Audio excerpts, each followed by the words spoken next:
and welcome back to my channel. Sorry that I have not been uploading videos lately because I was keeping very busy with work, so I was not finding time to make videos, and I'm sorry about that. But today we'll talk about something fun again. I'm making a video today about something that I had covered in the beginning, which was accents and pronunciation. So we can talk a little bit more about it and understand it better as to how we can improve our pronunciation and accent. So let's start. So I have spoken about this before, how pronunciation and accents are two different things. Pronunciation is correct when you stress on the right syllable within a word. I will actually make a different video for syllable stress and how pronunciation is decided for a word. I will explain the concept of syllable stress in detail in that video. Today we'll talk more about accents. So what are accents and why do we need to learn about them? We need to understand accents and get used to them because most of us are working for multinational corporations. We speak with people from different countries. We speak to native English speakers who could be American or British or Australian, from Canada or New Zealand, and it is important when we talk to them for good communication that they are able to comprehend our accents and we are able to comprehend theirs. So accent neutralization focuses on neutralizing our accent in a way that it is easier for them to understand us.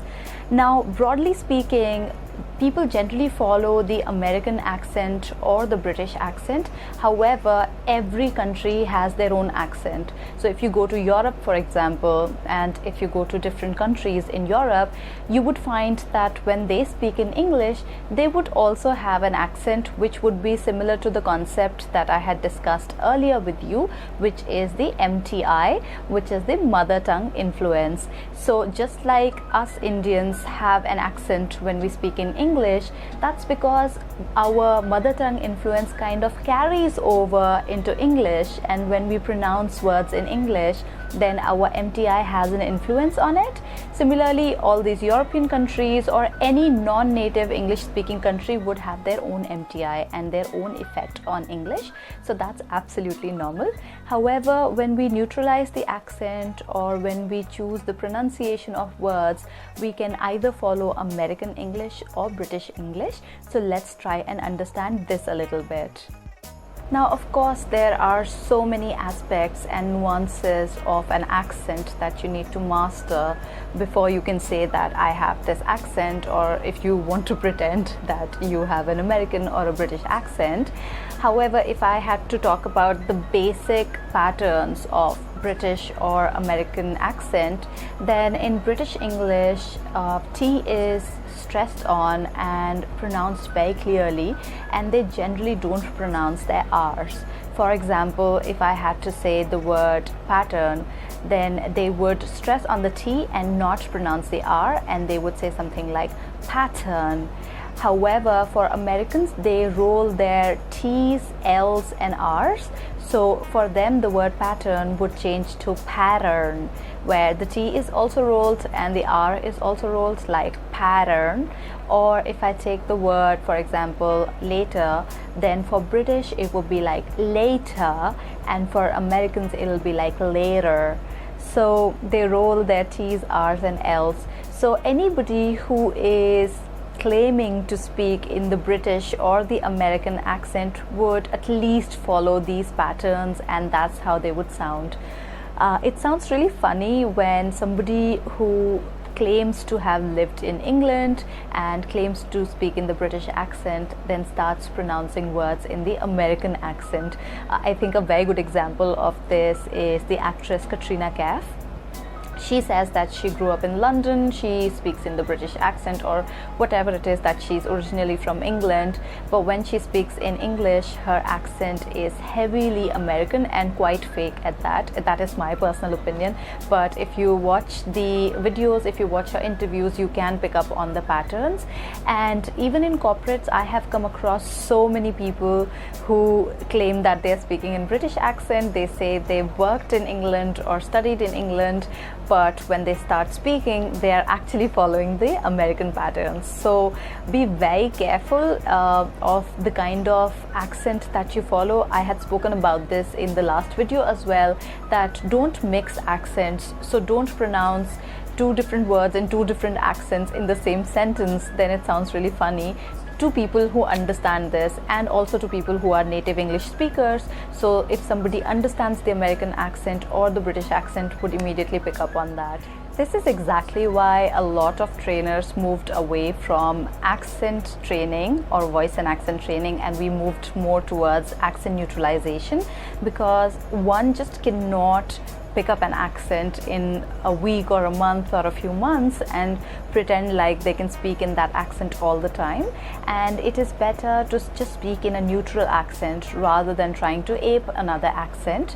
So the simplest tip that I can give to you in order to reduce your MTI while we are speaking in English in India is to make your consonant sounds softer. So the feedback that we usually write down for Indians when we speak in English is that our consonants are quite harsh, which are letters like T, D, P and K, and also when we overpronounce R. So for example, instead of saying burger or burger, we end up saying burger. So that seems overpronounced and sounds a little odd. So the only thing that we can work on immediately is by softening our consonant sounds, where it is not a harsh t, for example, but more like t for T, and not like d for the letter D, and it's more like d, like drum. And for P, it's not p, like a lot of people say people, which sounds like people ka ped, but it's not people, it's more like people. And also the letter C or K, so for example, it's not cat, it's more like cat. So if only we soften these consonant sounds and also aspirate, which is to add air to these sounds. So when I'm saying, for example, when I say T, then I am adding a rush of air. When I am exhaling, I'm saying T, so you can hear the rush of air.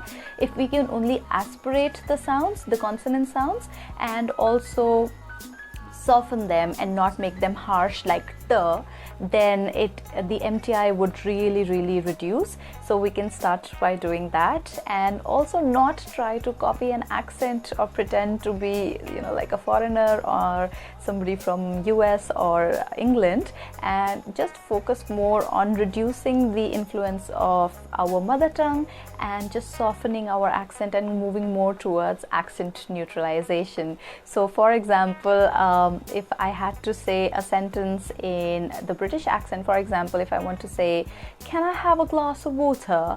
Or in American, like, can I have a glass of water?